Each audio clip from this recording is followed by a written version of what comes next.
రోగం అనేది ఎలా వస్తుంది ఓల్డ్ వీడియోలో డిస్కస్ చేసినాం. అయితే అసలుకి రావడానికి గల కారణాలు ఏంటి, చికిత్స ఏందనేది ఈ వీడియోలో డిస్కస్ చేద్దాం.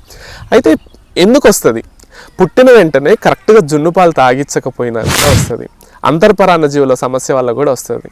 అయితే ఎక్కువ దూడల్ని చిన్న ఏరియాలోనే ఉంచటం వల్ల వస్తుంది. ఇంకొకటి చలిగాలులు మనకి వర్షంలో తడవటం, వీటి వల్ల కూడా ఈ పారుడు సమస్య అనేది వచ్చేది ఉంటుంది. ఇంకొకటి మట్టి తినటం వల్ల ఈ పారుడు రోగం అనేది వస్తూ ఉంటుంది అనమాట.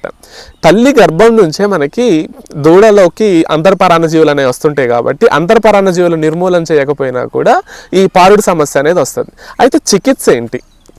పుట్టిన వెంటనే జున్ను పాలు 2 రోజులు కూడా కంపల్సరీ 3 నుంచి 4 సార్లు తాపటం వల్ల ఇమ్యునోగ్లోబులిన్ అనేది దూడల్లోకి మంచిగా వెళ్ళటం వల్ల ఈ పారుడు సమస్య కాకుండా చాలా వాటికి ఉపయోగపడిద్ది అనమాట. రెండో విషయం ఏంటంటే మడ్డి తినకుండా మూతికి బుట్టలు పెట్టుకోండి. మూడోది ఏంటి అంటే దూడల్ని ఇరుకు ప్రదేశంలో ఉంచకుండా రోజుకి కొంచెం 3 నుంచి 4 గంటలు వ్యాయామం కల్పించేలాగా కొంచెం బయట గాలి దొరికేలాగా ఉంచండి. కట్టేసి అంతే ఉంచడం అట్లాంటివి చేయకుండా ఉండండి. ఒకవేళ పారుడు సమస్య అనేది వచ్చింది, డైరోలిన్ కానీ లేకపోతే సిప్రోఫ్లాక్సిన్ ప్లస్ లాంటి టాబ్లెట్లు మనకి అందుబాటులో ఉన్నాయి. ఈ టాబ్లెట్లను వాడటానికి ప్రయత్నం చేయండి. ఈ